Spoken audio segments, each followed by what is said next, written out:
This iPad Pro from 2018, 12.9 inch model with 64 gigabytes of storage, space gray, cost me $850. This Apple Pencil, $130. This smart keyboard cost me another $180. The Magic Keyboard cost me $350. Bringing that all together, that's about $1,600 after taxes.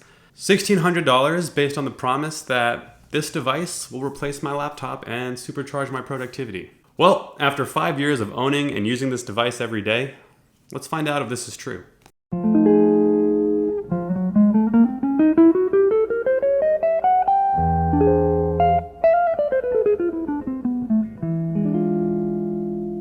Now, there's a couple ways to define how an iPad can make you productive. And the first is by comparing it to a laptop, seeing how far it gets you along the functions of a laptop and how many it can fulfill. And I think that's adequate, and I think a lot of people have realized that it's probably around 75 to 80% of the way there. But I think the second way to define productivity is in terms of how this device can get you places that a traditional laptop can't. Having an iPad has enabled me to kind of start a small business selling my own art, designing logos for local businesses where I live, and honestly, none of this would have been possible without having a tool that enables me to produce artwork. An interesting part about iPads is they've come out in the last 5-6 years with many different keyboard and word processing aids. Now, third-party companies make these Bluetooth keyboards. Apple has originally sold the Smart Keyboard, and now more recently the Magic Keyboard for $350. I think it's generally easy to overestimate how much you need this feature. I'll admit that when I first bought my iPad, I thought the Smart Keyboard was going to be a huge jump and boost in terms of how much I could get done with it. But I honestly found myself having to come up with excuses to use it because, one, the typing feedback was just not great. It just sounds very like clothy, and the travel isn't great, and there's no palm rests, so you're kind of honestly always uncomfortable typing with that device. The thing that I used that Smart Keyboard the most for was as a stand in my bed when I'm watching YouTube videos. And even that, it kind of tipped over because the weight balance wasn't there. Having the Magic Keyboard has extended its usability and its life cycle for me compared to not having it.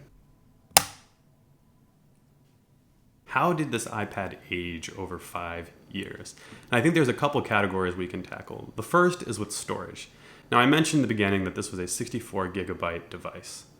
This has not aged well at all. Frequently, I'll find that I have to delete either Acri or Procreate or Lumafusion or sometimes 2 out of those 3 apps in order to install a software update or install something else that I need for a given moment. My iPad will offload apps that I'm actively using because there's no storage for anything else to go. I tried to save a little bit by going for the 64 gigabytes of storage when I originally bought this device, and it's been something that I've come to regret more and more as apps and other documents have taken more and more storage. The next pillar is battery life. Now, originally when I got this thing, I struggled to kill it in a day. I would frequently get 2 or 3 days without a single charge. Art, editing different photos, word processing, as annoying as it was, drawing, all of that, it handled great. As I come across the 5th year now of this device, I can probably kill it in a day now if I wanted to. I can still go all day watching TV, and that's kind of perfect. I have noticed that when I'm using this device with the Magic Keyboard, switching between drawing and typing and taking photos and videos and editing, and it does get pretty hot and it does tax this device a lot more than it used to. This is one of the ways in which this iPad is starting to show its age. And finally, when it comes to other features that are being pushed in newer iPads, of course, this 2018 iPad, which is almost 5 years old now, is not going to get all the new features. One of the ones that I do sorely miss is the ability to extend this display to an external monitor. Right now, it just mirrors it, which doesn't actually add any extra productivity. It just saves your neck a little bit. Stage Manager was originally excluded from iPadOS 16 for the older iPads, but they actually added it, and it works great, especially with the new iPadOS 17 updates. So last year was really when I started to realize that my iPad was getting old, but I'm happy to say that 5 years later, in nearly every aspect and in terms of what I like to do with it on a daily basis, this iPad has held up. After 5 years and $1,600 invested into this device, I am more than satisfied with my iPad Pro 12.9 inch. Okay, I hope you learned something.